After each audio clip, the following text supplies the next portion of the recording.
아카데미 상을 받았을 뿐만 아니라 20세기 후반의 영화들 중에서 가장 꼽히는 아주 아웃스탠딩한 영화 몇 편들이 있는데 그 중에 하나가 제게는 신들러스 리스트입니다. 스티븐 스필버그 감독, 아주 흥행하면 최고의 감독이죠. 근데 그가 흥행과는 상관없이 총천연색으로 입체로 만드는 이 시대에 일부러 흑백으로 영화를 만들었고요. 영화도 꽤 길어요. 3시간 가까이 되지 않나요? 그 흥행과는 상관없이 만들었지만 사실은 결과적으로 보면 흥행에도 성공해서 엄청난 돈을 벌었어요. 신들러스 리스트. 2차 세계대전에 폴란드에 있는 유대인들을 극적으로 살렸던 한 독일인 사업가에 관한 이야기죠. 그 영화를 통해서 아카데미상을 받았고요. 상을 받은 이후에 한 기자가 감독에게 스티븐 스필버그에게 물었습니다. 어떤 의도로 이런 영화를 제작하게 되었습니까? 하는 질문에 스티븐 스필버그가 이렇게 대답을 했습니다. 세상에 친절함이라고는 하나도 없을 때라도, 세계제 2차 대전 아주 끔찍한 시대, 그때를 말하죠. 세계의 친절함이라고는 하나도 없을 때라도 생명은 누군가를 통해 구해지고 새로운 세대가 탄생한다. 이것이 이 이야기, 이 영화의 핵심이다. 단 한 명의 인간을 통해 세상의 변화가 가능하다는 메시지를 전해주고 싶다. The essence of what this story is that one individual can change this world. 누군가를 한 사람 살려주는 일에 속해 있을 때 세상은 변화하기 시작합니다. 누군가에게 새로운 기회를 주면 그 기회를 얻은 사람들 중에 누군가는 자기를 변화시키고 가정을 변화시키고 사회를 변화시킨다. 동정심이라고는 하나도 없는 그 세계 제2차 대전 시기에 아무도 몰랐지만 신들러라는 사람은 1000명 이상의 유대인들의 목숨을 구했고, 그래서 구원을 받은 유대인들이 자기 가정과 자기 개의 인격, 나라와 세상을 변화시키는 일을 하고 있다. 나는 이 메시지를 세상에 전달하고 싶었다. 이해가 되시죠? 누군가를 용서하고 새로운 기회를 주고 목숨을 살려주는 것은 어찌 보면 자기 개인에게 별것 아닌 것 같지만 그렇게 영향을 받은 사람에겐 엄청난 변화가 그의 인생을 통해서 드러난다. 이런 메시지입니다. 사람의 생명을 살려주는 사람도 있지만 그런 기회를 절대로 주지 않고 가차없이 처단하는 일들은 우린 자주 봐왔어요. 이라크 전쟁 때에도 아랍의 방송을 통해서 사람을 그냥 그 자리에서 죽이는 장면들도 막 동영상으로 떴었고요. 최근에는 북한의 최고 권력자 젊은 친구 하나가 자기 고모부조차도 노멀시, 잡이 없습니다. 아주 확인되지는 않았지만 아주 처절하게 자기 고모부를 죽였다 하는 소식을 우리는 들으면서 그가 자기 고모부의 죽음을 통해서 자기 인민들에게 보여주려고 했던 메시지는 뭘까? 이건 복음과는 아예 극점에 있는, 그렇죠? 복음과는 아주 거리가 먼 땅 끝에 있는 아주 끔찍하고 공포스러운 인간의 잔인한 모습을, 그 메시지에서 한 사람을 죽임으로 메시지를 전달하려고 했던 거죠. 오늘 우리가 읽은 디모데 전서를 통해서 우리는 바울의 의도를 생각합니다. 바울은 어떤 의도를 가지고 디모데, 자기가 사랑하는 아들 같은 디모데에게 이 메시지를 보냈을까? 오늘 우리가 읽은 말씀 중에 15절과 16절 두 절을 통해서 바울은 자기 존재 이유를 설명하고 있습니다. 내가 왜 지금 존재하는가, 왜 내가 지금 살아있는가 하는 것에 대해서 자기의 동역자며 아들 같은 친구 디모데에게 설명을 합니다. 15절의 말씀, 왜 그리스도께서 이 땅에 오셨는가 하는 것에 관해서 바울은 이렇게 설명합니다. 그리스도 예수께서, 그 다음에 있는 말씀이 뭐예요? 죄인을 구원하시기 위하여 이 땅에 임하셨다. 그리스도가 오신 이유가 뭔가 하면 죄인을 구원하시기 위하여 이 땅에 임하셨다, 이렇게 말했어요. 마틴 루터는 이 한 절 15절을 복음 전체, 예수 그리스도의 복음을 단 한 줄로 가장 명확하게 설명한 말씀이 바로 15절이다, 그렇게 얘기를 해요. 그리스도께서 오신 이유가 뭐냐? 죄인을 구원하시기 위하여 오셨다, 그렇게 설명을 하죠. 어찌 보면 바울 자신과 별 상관없는 이야기 같은데 그렇지 않아요. 요 앞에 있는 15절 앞에 있는 13절의 말씀을 읽어보면 바울은 자기 자신을 향해서 이렇게 고백합니다. 나는 회방자요. 나는 회방자래요. 회방자라는 건 영어로 blasphemer라고 썼어요. blasphemer는 신의 일을, 하나님의 뜻을 방해하는, 하나님을 모욕하는 자, 그게 blasphemer, 회방자, 그렇게 썼어요. 뿐만 아니라 그 다음에 나는 회방자요. 나는 하나님의 일을 방해하는 사람일 뿐 아니라 그 다음에 기독교인을, 하나님의 일을 믿는 사람들을 박해하는 박해자라고, persecutor, 박해자라고 했어요. 또 더 나가서는 나쁜 일을 하는 행악자라고까지 말해서 violent, 폭력을 행사하는 사람이라고 스스로를 고백해요.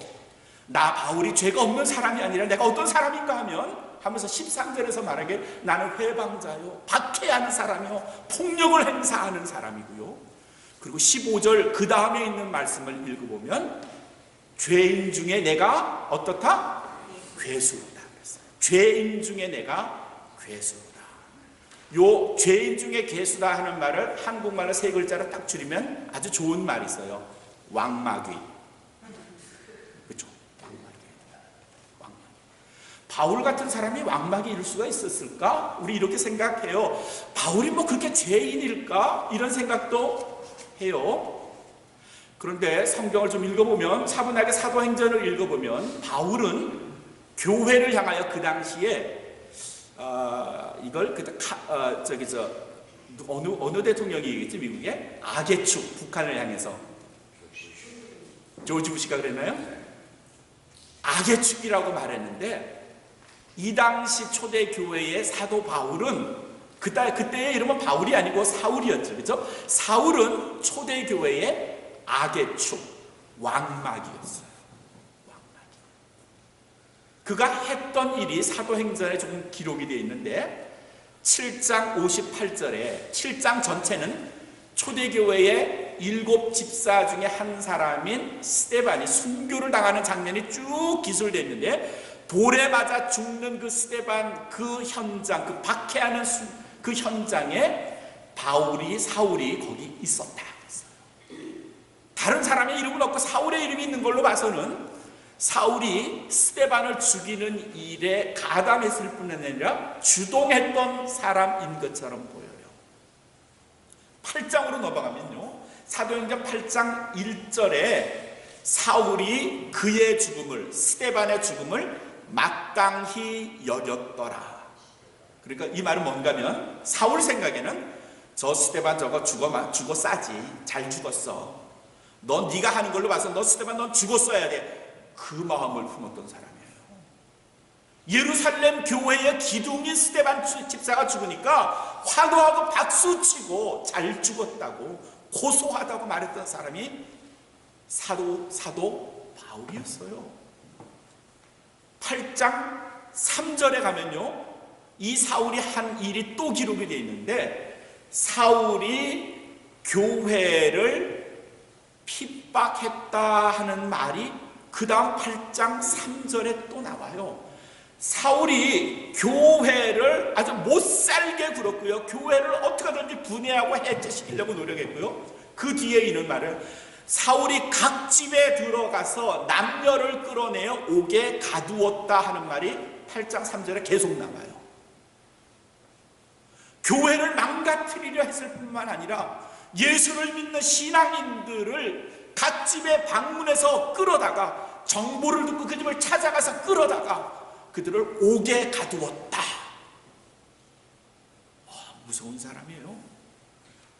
사도 바울의 악행이 그게 다가 아니고요, 9장에 넘어가면 본격적으로 이제는 해외 출정을 갑니다. 출장을 가서까지도 이 예루살렘 교회의 근원들, 그 성도들, 그 신자들을 박해하려고 예루살렘에서 시리아, 지금의 시리아예요, 다마스커스, 성경에 담에서 그렇게 되어 있죠, 다마스커스까지 갑니다.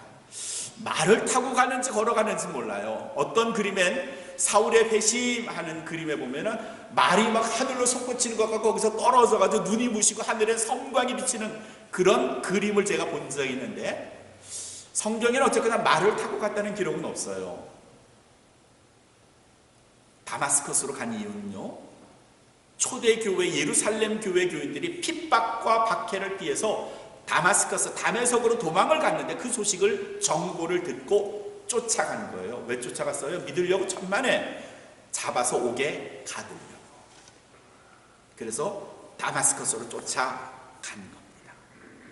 이게 지금 누구 얘기예요? 사울의 얘기예요. 어때요? 이런 사울이 여러분 보시기에 의로운 사람 같아요? 괜찮은 사람 같아요? 칭찬을 받을 만한 사람입니까? 아니요. 앞에서 사울이 자기 자신을 스스로 고백한 것처럼 자기는 회방자, 하나님의 일을 방해하는 사람 맞아요. 그리고 핍박했던 사람 맞아요. 폭력을 행사했던 사람 맞아요. 그 장본인이 누군가 하면 바울 그 자신이에요. 그래서 15절에서 바울은 스스로 정의를 내립니다. Definition for himself. 그 자신을 위해서 정의를 내리는데, 괴수 중에, 죄인 중에 내가 괴수다. 이쯤 되면 예루살렘 교회 교인들에게 용서를 받을 수 있어요? 아니요, 못 받아요. 아마 용서 안 해줄걸요? 실제로 바울이 개심하고 회심한 이후에 오랫동안 예루살렘 교회 예수님의 제자 사도들에게서는 굉장한 의심을 받았고요, 만나려고 하지 않았고요, 함께 선교하려 하지 않았던 흔적들이 사도행전 곳곳에 드러나 있습니다. 그만큼 바울은 그 당시 초대교회에, 예루살렘 교회에 예수님의 제자들에게 두렵고 무서운 존재였고 악의 축이었고 왕막이었어요. 그런 바울이 오늘 15절에서 하나님이 나를 살려주신 이유가, 그 다마스커스, 다메섹으로 가는 도중에 하나님이 나를 거꾸로 들이셨는데, 그때 나를 죽이실 수 있었는데 죽이지 않으시고 살리신 이유가 뭔가 하면, 첫 번째, 그리스도 예수께서 죄인을, 어떤 죄인? 나 같은 죄인을 구원하시기 위하여, 영생하도록 살리시기 위하여 이 땅에 임하셨다. 와, 정말 놀라운 은혜 아닐까요? 아마 저나 여러분, 우리 모두들 중에 사도 바울처럼 그렇게 악한 사람은 없었을 것 같아요. 뭐 누가 우리가 여기서 악하겠습니까? 조금 심하게 악하다는 사람들이 몇 분이 계시긴 하지만 뭐 누가 있겠어요? 다들 착하잖아요. 말도 나긋나긋하게 하고 아내에게 사랑받고 존중하고, 그렇죠? 얼마나 좋은 남편들이고 아내들이에요. 근데 바울은 나 같은 사람도 그리스도께서 용서해 주시고 그리고 영원한 생명을 주셨는데, 하물며 당신 같은, 여러분 같은, 우리 온마음 교회 같은 분들을 얼마나 사랑해 주시겠습니까? 왜 나를 살리셨냐고요? 나를 영원한 생명을 주시기 위하여 살리셨다. 그렇게 말하죠. 300년 전쯤에 영국에 아주 포악한 선장 한 사람이 있었습니다. 그의 직업은 선장이었지만 물건을 실어서 대서양에서 지중해로 들어가는 이런 물류 운반의 수송선이 아니라 노예선, 슬랩십을 운전하고 항해했던, 이쯤 되면 여러분이 누군지 게스를 하실 수 있어요. 영국 사람이고요. 찬송가, 아주 위대한 기독교인들이 좋아하는 찬송가를 작사한 사람. 이름이 누군가면? 네? 찬송가 405장에 등장하는 누구? 그 사람 아니겠죠? 빨리 찾아봐요. 예, 나 같은 사람. 그가 작사한 찬송가가 나 같은 죄인 살리신. 저는 이 찬송가는 영어 가사가 정말 좋아요. Amazing Grace, How Sweet the Sound. 놀라운 은혜. How sweet the sound. 그 말씀이, 그 소식이 얼마나 내게 행복을 주는지, 달콤한지.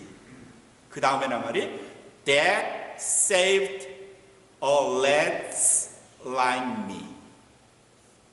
That saved. 그 놀라운 소식이, 그 놀라운 은혜, Amazing Grace가 saved, 구원을 했다. 어떤 것을? A lads. lads라는 말이 뭐죠? 불량자, 난폭자, 죄인, 못된 녀석, 아주 엉망인 녀석. Let's like me. 나 같은.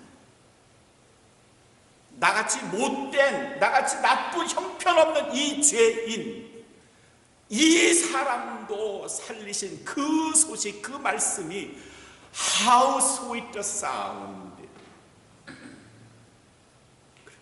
그렇게 노래했어요. 노예선에 수많은 흑인들을 죽이고 잡아다가 팔고 했던 그도 구원을 얻었는데, 하물며 저나 여러분, 우리 같은 사람들이야. 왜 우리에게 하나님께서 또 다른 기회를 주셨을까요? 왜 하나님이 우리를 살리시려 했을까요? 왜 하나님이 나를 살리시려 할까요? 영원한 생명, 구원시키시기 위함인 줄로 믿습니다. 단 한 사람 예외 없습니다. 로마서 3장 23절, 모든 사람이 죄를 범하였음에 하나님의 영광에 이르지 못하였다 그랬잖아요. 모든 사람이에요. 어떤 사람이 죄를 범하였음에, 소수가 죄를 범하였은 게 아니라 모든 사람이에요. 모든 사람. 우리는 그 모든 사람 안에 들어가 있고요. 하나님의 영광에 이르지 못하는데 그리스도께서 우리를 살리시기 위하여 이 땅에 오셨다. 우리에게 새로운 기회를 주신 겁니다. 사랑하는 성도 여러분, 이 기회를 잡으셔야 되지 않겠어요? 이 기회를 잡아서요, How the sweet sound라고 우리가 고백해야 되지 않겠습니까? 얼마나 놀라운 Amazing Grace라고 고백해야 되지 않겠습니까? 이 구원의 소식, 이 소식이 여러분의 것이 되시기를 주님의 이름으로 축원합니다. 하나님이 나를 살리신 이유가요, 복음을 믿어 그리스도로 인하여 영원한 생명을 얻기 위함입니다. 두 번째, 왜 하나님이 나를 살리셨는가 하는 이유가 16절에 있습니다. 16절에서 바울이 이렇게 디모데에게 고백합니다. 후에 주를 믿어 영생 얻는 자들에게 무엇이 되게 하신다? 본이 되게 하십니다. 이게 아주 소셜 이슈가 될 만큼 중요한 말이기도 하고요. 이 두 번째 16절의 말씀 때문에 그리스도인이 15절에서만 머물면 교회가 세상에 민폐를 끼치는 결과를 낳게 되고요, 야유를 받게 되고요. 주를 믿어 내가 그리스도인이 된 것은 나중에 주를 믿어서 영생 얻는 그들에게 모범적인 생활을 보여주도록 내게 생명을 주고 그리스도인이 되게 했는데, 먼저 된 우리가 정말 예수님의 말씀대로 나중되는 결과를 얻게 된다면 얼마나 수치스러워요. 얼마나 바보 같은 일이에요. 우리가 먼저 됐잖아요. 먼저 그리스도인이 됐잖아요. 그럼 세상을 향해서 이사야 60장에는 일어나 빛을 발하라, 그 역할을 감당해야 되는데, 예수님의 산상수훈을 통해 가르쳐 주신 것대로 우리가 빛으로 소금으로 살아야 하는데, 세상에 걱정거리를 교회가 시키고 있다면 얼마나 우리가 부끄러운 일이에요. 부끄러운 인생이고 부끄러운 그리스도고 부끄러운 교회가 되는 걸까요? 여러분, 우리 그리스도인들이, 여러분들이 세상을 향해서 모범적인 생활을 하고 있습니까? 그런 인생을 살고 계세요? 그리스도를 알지 못하는, 구원받지 못하는 사람들을 향해서, 복음을 알지 못하는 사람에게 이렇게 사세요. 그쯤 말할 자신이 우리가 있는가요? 이 뒤에 있는 디모데 전서 4장 12절에 바울이 거의 결론적인 말씀으로 디모데에게 이렇게 말합니다. 너희 교인들이 네가 어리다고 깔볼지 모르지만 그러나 오직 말과 행실과 사랑과 믿음과 정절로 그들에게, 믿는 자들에게 본이 되라. 본이 되라. 말과 행실과 사랑과 우리의 믿음과 그리고 윤리적인 정절에 대하여 다른 사람들에게 본이 되십시오. 근데 우리가 이 말에 자신 있게 제가 그렇게 살죠? 그렇게 말할 수 있나요? 우리가 그렇게 말할 수 있나요? 얼마나 우리가 쉽게 허튼 말을 하고요, 우리의 행동이 얼마나 거칠고요, 우리의 사랑이 얼마나 약하고요, 우리의 믿음이 얼마나 근거가 없는지, 우리가 유혹에 또한 얼마나 약한지. 근데 주님은, 바울은, 여러분은 본이 되셔야 합니다.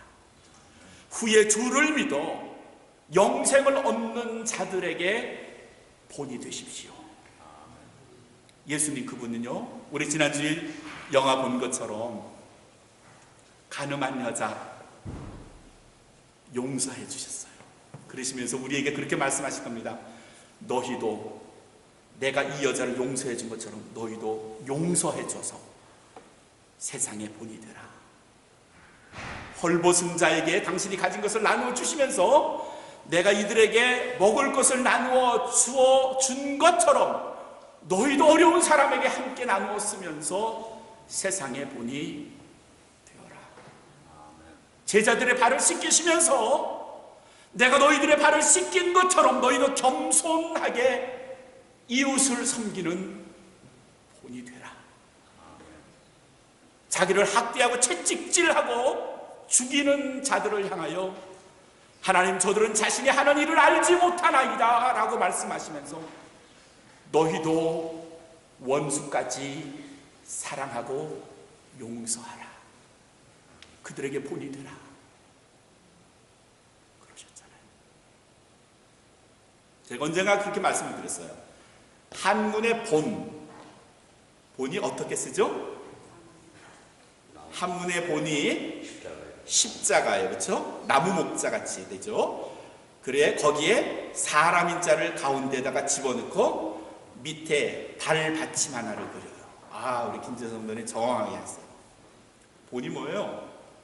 그리스도가 나무 십자가에 매 달리신 것처럼 너희도 그렇게 사세요. 이게 본이에요.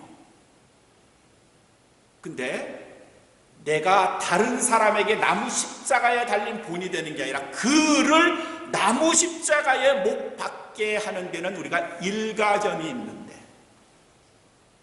내 자신이 본이 되는 일에는 서툴 뿐만 아니라 거부하고 무시하고 보지 않으려고 하는 습성이 우리 그리스도인들, 그리고 포문제입니다. 내가 목사인데, 죄송합니다. 내가 장로고 권사인데 그런 거 너희들이 할 거지. 뭐 내가 그런 걸 하겠어? 내가 신앙의 연륜이 얼마인데. 본이 되고 있나요?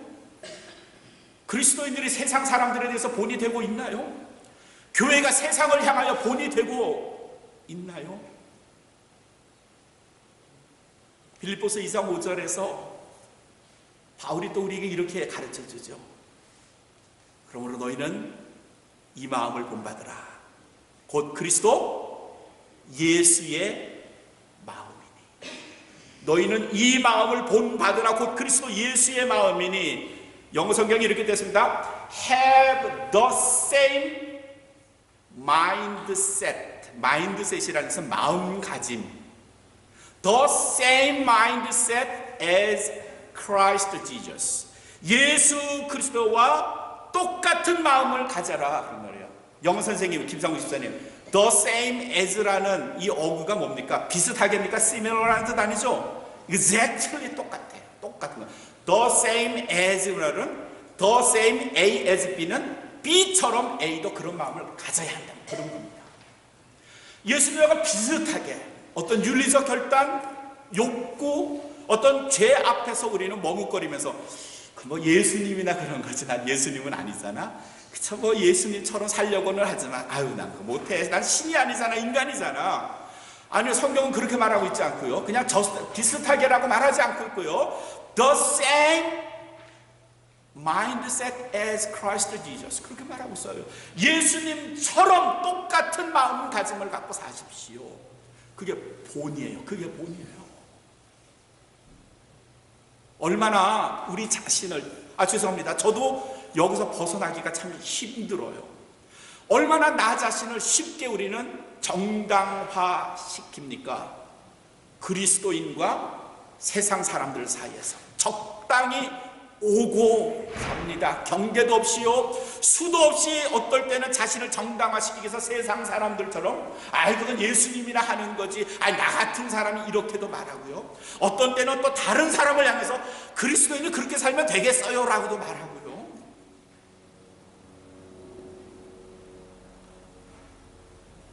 주님이 우리를 살려주신 두 번째 이유가 후에 주를 믿어 영생 없는 자들에게 본이 되게 하려 하십니다. 이 의무가 우리에게 있는데요, 단 한 사람 예외 없이 구원받은 사람은 이 의무, 거룩한 의무를 가지고 살아야 하는데, 사랑하는 성도 여러분, 벗지 마세요. 이 의무가 여러분 백팩처럼 뒤에, 등에 혹은 앞에 메어져 있는데 벗으려 하지 마시고요.